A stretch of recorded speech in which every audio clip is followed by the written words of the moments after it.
I can download any background. I tried to, like on DRL, we have these little flags that like wave in the back, but that, Hmm. let me see. Put it back to green screen. We'll key something in. Okay, okay. All right. Yeah, but you don't know what we're going to key in, Yeah, though. exactly. Evan Turner, I'm really excited to talk to you today because you recently did something that has never been done before, which is you raced and won at a nationals level competition on a digital HD video system. Yeah. That was quite the controversial decision for sure. I was one of, I'd say, three or four pilots that were running digital at the event, Mm-hmm. in the pro class. That is, there were pilots in the sport class running it as well. But yeah, it was very controversial. It went way better than I think Well, even HD let's Zero expected. talk about what. Let's save that. We'll save that. We're Okay. going to talk about how it went. But as you said right there, I think a lot of people when they hear that someone's running digital FPV, they would go, "Oh yeah, well obviously it must have been DJI," and then they would say, "Wow, somebody's racing DJI. I thought the latency was a killer and so forth, but it wasn't DJI. It was No, it was HD Zero. So that is, I guess, DJI's competitor. They stemmed from shark bite. You've heard bite frost, shark bite. It's slowly, there were some problems with it, but now it's getting better and better. And now it is truly a competitive system for racing and maybe even freestyle someday. But it is getting better and better. And I think that this race really proved that to a lot of people. Well, that's what I want to talk. I mean, there's a lot of things we could talk about. We talk about your company, 533, and all the cool products that you're working on. You got a new frame that's come out, and certainly I think that we should have some. And also, you've got a race coming up in Costa Rica, Yeah, and you've yeah. got a really cool race series, the Tiny Trainer race series going on. Is that Tiny Trainer race series Yep. going on Tiny trainer. in St. St. Louis. Louis? Yep. So I want to talk about all that stuff because you have so much cool stuff going on. But the number one reason I wanted to talk to you was that you have made the decision to switch from analog. At least you did for nationals, and I presume if you did it for nationals, that's just where you're going forward. Are you done with analog? Well, analog does have its benefits. On a whoop that weighs 20 grams, HD0 is just not to that point yet, nor DJI. So for something like that, maybe analog might be better. And the nice thing about, I guess, HD0 is that it's just a module at the time that clips onto your goggles, and you can still use analog. And there's the analog attachment to your DJI goggles and stuff. But it's really cool with HD0 that it's just a clip-on, and you can turn it off and then turn on your analog and fly anything analog. But yeah, I really do think digital is the future. I saw, well, I guess to tell the full story behind it all, the first time I flew HD0 was at 2021 a multi-GP IO. And I'd heard all this like talk around it. And I was, of course, flying analog. I don't know really too many people flying HD0 at IO, but Ryan Quellet brought HD0 a quad there. And he was like, I gave him an HD frame as a prototype. He built it up that day, and then he let me fly it. And I was like, wow, like this could be something. And, I stayed in contact with him and Carl, who's the owner of Divi Math and HD0. And we got to talking, and then I was like, okay, I really liked their story. I really liked what they were doing. And I was like, if we want to put this on the map, Nationals is just around the corner. If myself and maybe a few other top pilots ran it, I think this would change the game. And the first step of that was that we wanted to put HD0 on the global qualifier. So, Well, that's a question that I had when you made this decision, and you yeah, did make the decision at the last freaking minute. yeah. People said, I hear Evan Turner says he's going to run HD0 at nationals, and I said, well, surely he's tested it thoroughly. There's so much at stake. And your dad actually said, no, he doesn't currently even have one quad running HD0. You just made this decision. Did you make it based on what you thought was a competitive advantage, or did you make it to kind of make a statement, or like a little of both?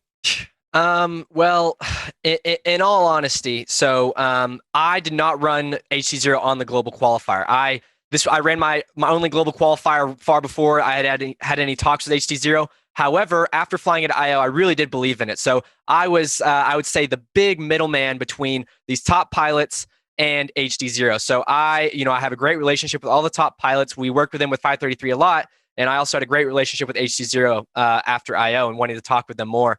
So I kind of connected those two, and we set up a deal to where I think it was 2 or 3 of the top pilots were flying HD0 at their global qualifier. And after that happened, I heard the feedback from the pilots, and it wasn't perfect and this, that, and the other. But going into nationals, I'm a big advocate for drone racing, and I think that I would love for it to get big, and I want it to grow. So I felt that if that were to happen, digital has to be involved in that. Like analog, we saw so much growth come when DJI came in the freestyle side of things, and I just felt like as far as a spectator sport that we're trying to turn drone racing into, digital has to come into that, and it brought so many new people into it, made it so much better in so many ways that if we could prove that it was viable for racing, if we could prove that it was viable at the highest level, then that could totally change the direction of drone racing and the speed at which it grows. So I wasn't trying to make any sort of statement saying, oh, I can win on digital. I wasn't even necessarily trying to say it was better or worse than analog. I was just trying to say that I felt that if I made the decision to run it, that would show people that it is capable of competing at the highest level, and that even regardless if I won, just showing that I had the confidence in that company and these people to run it, that it could totally change the direction of drone racing moving forward. And I was willing to take that risk, whether or not I had practiced with it or whether or not I had tested it extensively. I was willing to take that risk to hopefully push drone racing further. Well, and it was a risk too, because I mean, the whether the hardware can hold up to the kind of abuse that racers put on it, whether it was going to give you some kind of a weird interference or drop out at the last minute. I mean, there is no higher stakes in drone racing, some would say, than this race. And especially with your reputation, as much as you've got on the line, this was your third time winning MultiGP Nats. Correct. So, I mean, there's a lot on the line there, and you certainly put that all on the line to try to sort of make this push forward for FPV and for racing. Correct. And I, it definitely was a risk. And one thing that I definitely want to put out there and be completely transparent is that I received zero payment, zero. I was given free gear. I was given free gear, just like I would if I flew analog. I have sponsors through that and whatnot. But so many people are like, "Oh, it's just a money grab. This is just that. You just want money." And it's like I received $0 for this, and it was truly out of me wanting to push drone racing further. And I believe in it. I really do. And I wasn't out there trying to make a couple bucks. I wanted to push it further. And yes, I'm going to make products that are compatible with HD0, but regardless of my affiliation, I was going to do the same thing. So that is definitely something I wanted to put out there. And that's one of the things that I thought about as I thought about, what's your motivation here? And as I think about the motivations of someone like you, or a top racer, one of the motivations is certainly to win. And I think you would argue that it gives you a competitive advantage. Do you feel that it gave you a competitive advantage? That's a double-edged sword for sure. The advantage it gave me during the day, I felt was much higher than the advantage it gave me at night during the finals. So a lot of these drone racing, if you've ever watched the streams on any sort of multi-GP, you qualify during the day, and then you most of the finals end up under the lights at night. Makes it really cool. But during the day, I felt like I could see so well in comparison to analog. I could watch other analog streams, and then I could watch mine, and I was like, I really do feel like I have an advantage. But going into the night, it seems like all these analog cameras are like they kind of stem from security cameras that work so well at night. So they seem to really get better when they get to that like twilight, flying under the lights kind of thing. So I felt the analog kind of caught up to HD0 in that regard. But by no means did I feel like I was any worse. I still felt like as far as the static goes or any multipathing, there was none of that. I mean, there were like the little sparkles here and there just from when you get really far away or whatnot, but it was none of this, oh, I saw part of his video or anything like that. It was the system performed as it should. It performed amazing. The cameras are only going to get better. This was another argument in the fact that I said that digital will never take off if it's not adopted. Like all of these things, especially owning a company, I understand that you need funding to be able to grow and to be able to convince yourself and others to put money into this to try and grow it. So if nobody ever adopted, if nobody ever took that risk, maybe like this would have gone nowhere just because people would have thought that it didn't deserve that funding. So I thought if I put that in there, other people would try it. That would give DiviMath and HD0 more funding. And then now all these other companies are putting R&D and their own money into making cameras that are even better. So maybe in the next year, maybe HD0 will be better not only during the day, but at night too. But it just needed some funding and some encouragement to these other companies. And the criticism of the night performance is really a criticism of the camera more than it is a criticism, because the system itself just carries the signal from the camera. And exactly. Currently we're just starting to see some really decent cameras come out for the first cameras that came out for the system were not that great. And there certainly are cameras that many racers prefer for their nighttime performance and others that they don't like.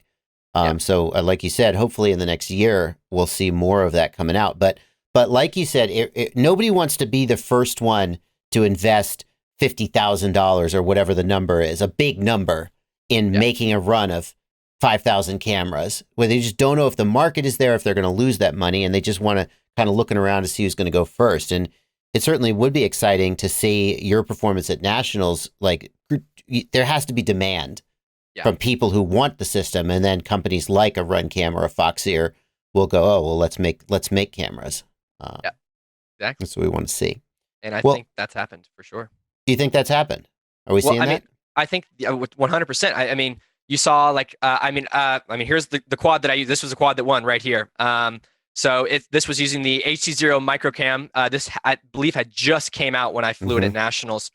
And now since then, like, you've seen Foxeer coming out with all these new cameras, and you see the Foxeer Apollo and the DigiSight. Yeah, looks amazing. And that's just been in 2 months since the race even happened, or less than a month since the races happened. And I think if you take that and then go over a year of all these other people adopting it and these people seeing the market that's coming about, they're just going to dump even more resources into it to try and make it even better and try and be that top camera that'll be used next year. Yeah. Well, I think it's really exciting. Well, what percentage of racers do you think are going to be using? I mean, if you had to guess, how much adoption, or how many versus people who say, you know what, analog works fine for me, I'm not going to take a chance. Are you talking about next year at Nationals? Yeah, let's say next year at Nationals. What's your, Yeah, that's a hot take. Throw a number. I think that I'll say that over 50% of people at Nationals next year will be using digital. Is my guess. Okay, that would mean right or wrong. It's going to be interesting to see how that comes out. What about one of the things with racing has always been issues with the timing system. We know that DJI has various reasons why it's not perfectly compatible with existing timing systems, and of course the ability to DVR the race so that officials can officiate the race, and also for spectator perspective. How did Sharkbite perform, or HD0 perform in those regards? I had absolutely no problems with any sort of interference with other pilots. I didn't have any problems with timing. I didn't miss a single lap. I didn't false trigger a single lap, and my quad performed as if any of the top racing VTXs that we use on analog, I would expect them to perform. So I wasn't interfering. Like, there were heats. We were in qualifying. We were flying in heats of 8 pilots up, and they would just drop an HD0 pilot somewhere in there, and they could interfere with any of those people. But I flew at 25 milliwatts, didn't interfere with anyone.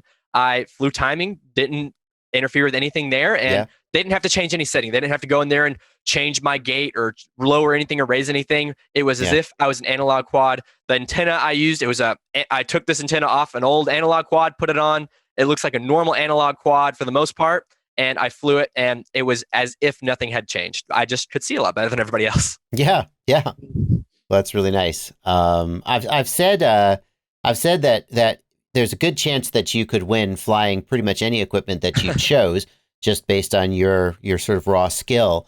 But the fact that HD0 didn't let you down is actually all it had to do, in a sense. Now, maybe it helped you. Maybe it made you, because people have said he didn't win because of HD0. He could fly anything. And I'm like, look, if he won in spite of HD0, right? If it just stuck with you, even that at this high level of competition is saying a lot.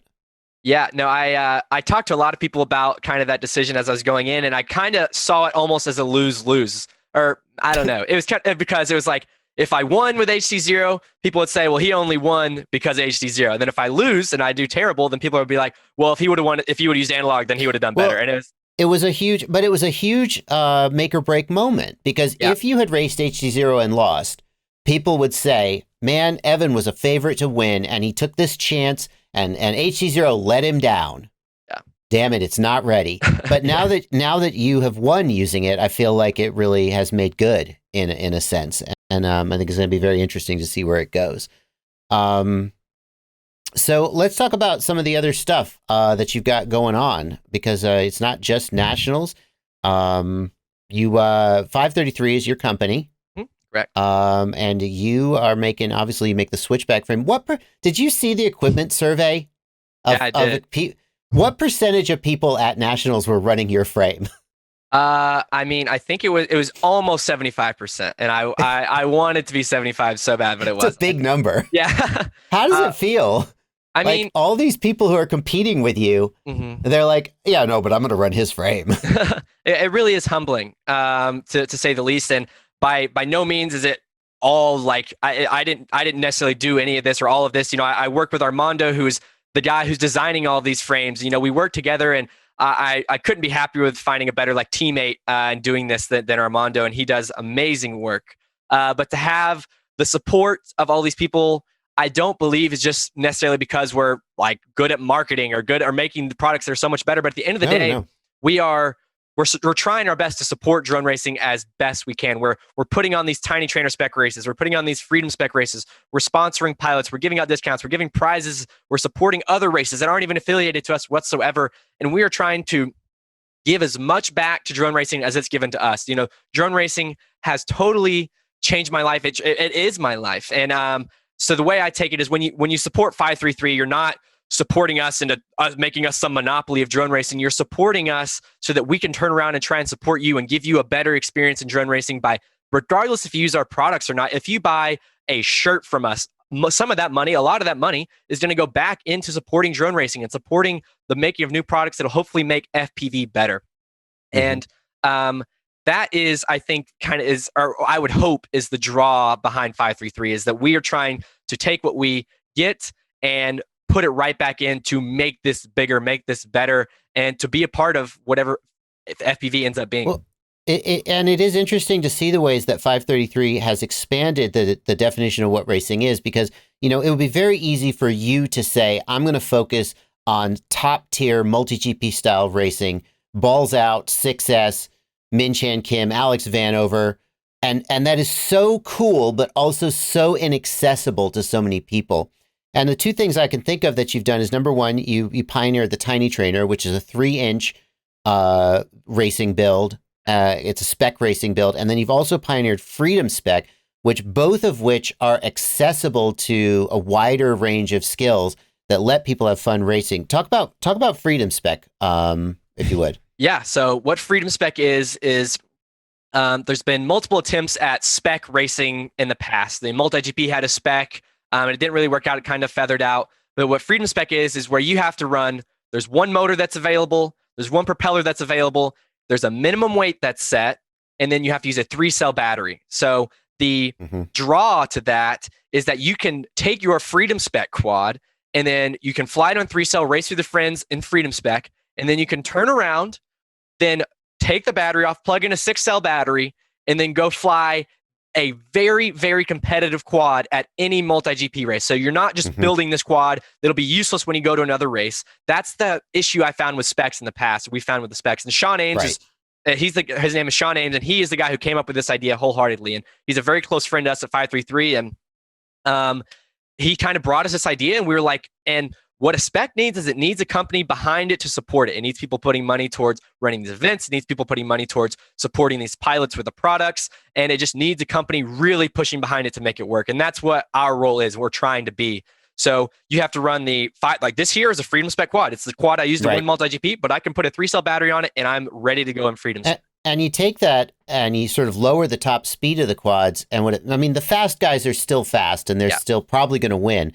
But it really it compresses that skill level down so that you can focus more on lines and less on, if you're one of those racers like me who seldom gets above 65% throttle, you're like, why don't I just run a throttle limit? Well, now everybody's sort of running that 50% throttle limit, and it means you have to focus on technique in a way, and you don't maybe necessarily need those twitch reflexes, and kind of everybody can try to be competitive. Correct. And so you've got the Tiny, so you're not currently running a Freedom Spec series, is that right? The Freedom Spec series, it's not going over. The Tiny Trainer series goes over the winter, and then we're going to have the Freedom Spec series starting in February, and then we'll have open class racing, of course, with MultiGP later in the year. And this Tiny Trainer series, now this is at this church in St. Louis that is also a skate park. Is that right? The venue is amazing. It's called like Skate Laboratorius or something like that. But basically, it's this old church in the heart of St. Louis, truly, that was abandoned, and then these people took it over and turned it into this incredible skate park. So there's like literally a half pipe that we're putting gates on. There's all these ramps and rails and stuff. But then we pretty much rent it out pretty much a Saturday every once or twice a month in St. Louis, and the dates are posted. And we set up pretty much a full-on racetrack in there where you're racing Spec tiny trainers, LEDs required. We have a Media Outlaws, who's a production company, so you're running a relatively high level for a drone race production. And that's streamed on YouTube. You either qualify, you get the top 16 go into this bracket where it's streamed via Media Outlaws, and we pretty much put on a full race production using these tiny trainers in this amazing venue, and gives you almost a DRL-esque experience.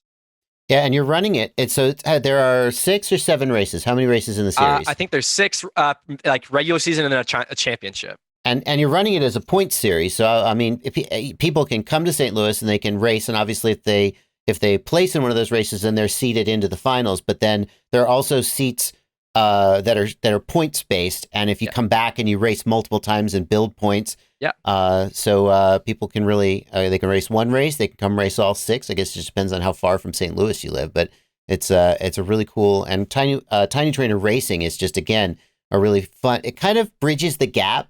Like tiny whoop racing is so kind of fun, and not that it's not high stakes, but it's kind of loose and fun. And then like 5-inch racing is kind of really high stakes.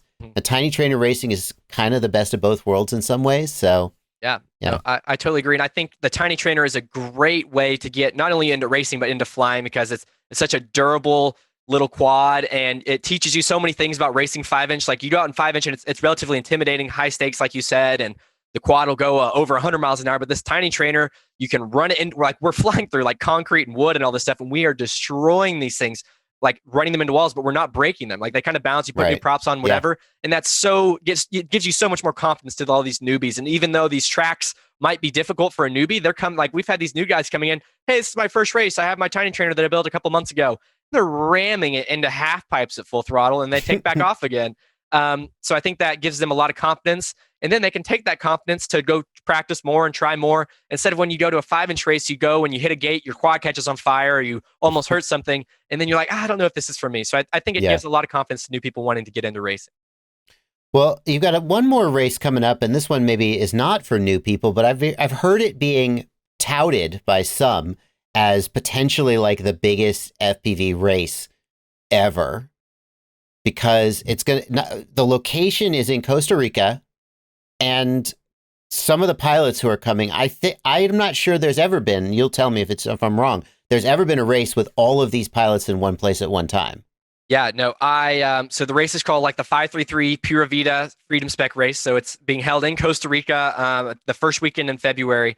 And the roster, actually, I can pull it up here in a second, but the roster has, if you can find a race that has a more competitive roster, I'll pay for you to come to Costa Rica, because I truly don't know of any race that has a more competitive roster. Min Chan Kim, Alex Vanover. Let me pull up the list here. Let me see. Because Min Chan Kim going to any race, especially in the past 2 years, kind of makes it exciting because of he COVID. Often doesn't leave his home turf. Yeah. Which means that if people want to race him, they got to go to his home turf, which can be tricky. Yeah. Now, here's something that you don't even know. So Min Chan Kim is not just flying directly to Costa Rica. So the race is first week in February. Min Chan Kim is flying to my house January 12th.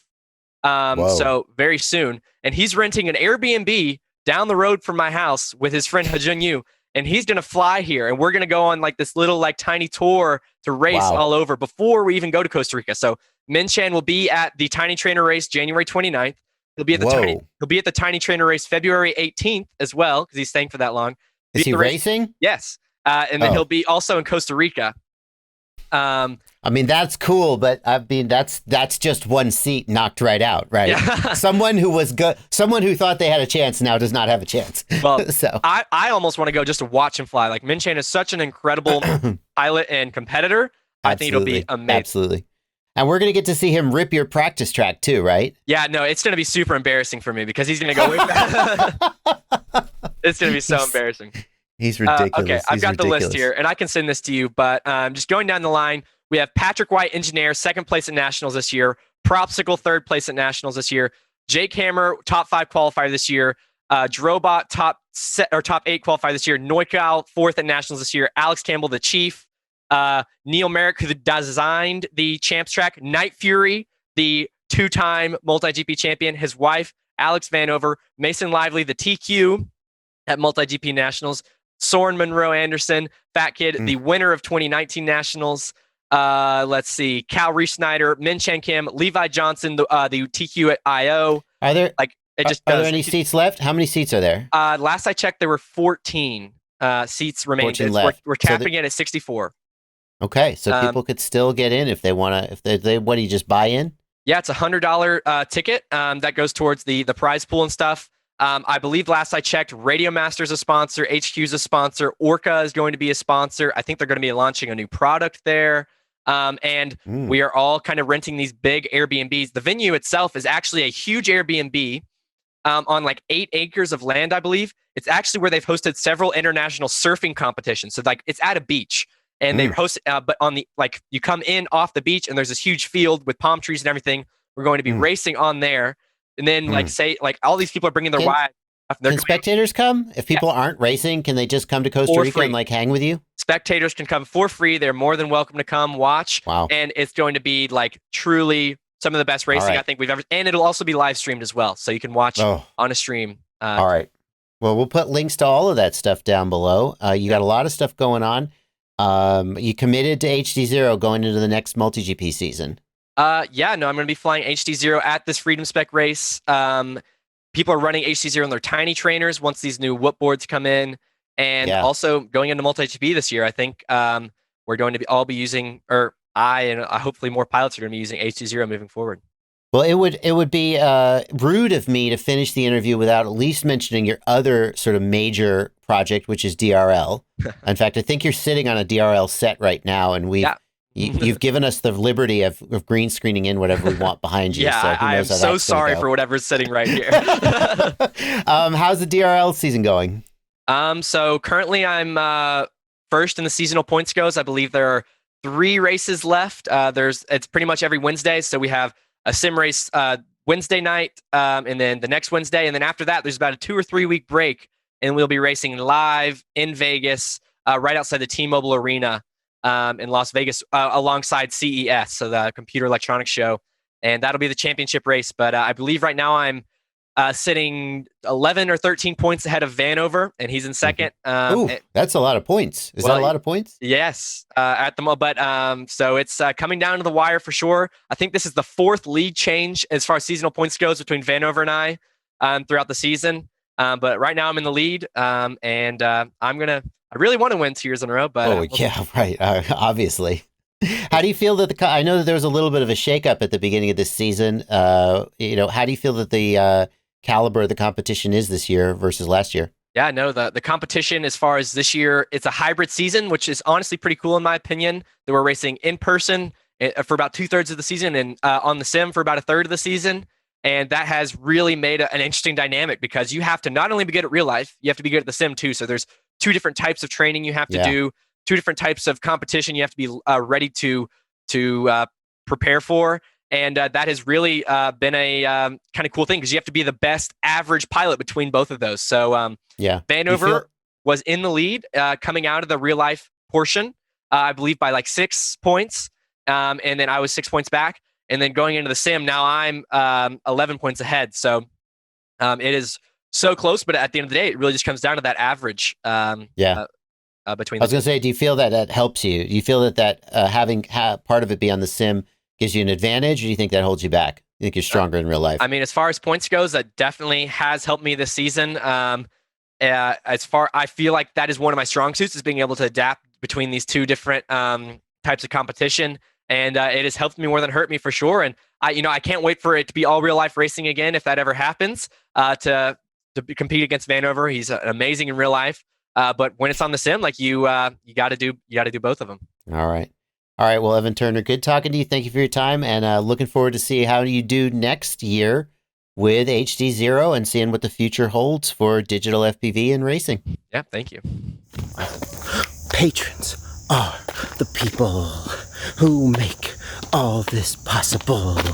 Not to disrespect you, because you're watching all the way to the end, which really helps the analytics. So I guess without you watching, none of this would be possible. But if you would subscribe or join my Patreon, $2 a month or more, it's up to you. Or at the very least, leave a comment or click the affiliate links and do the show. Isn't it a beautiful day? Man, the lighting looks good out here. What's up, y'all? Out for a walk.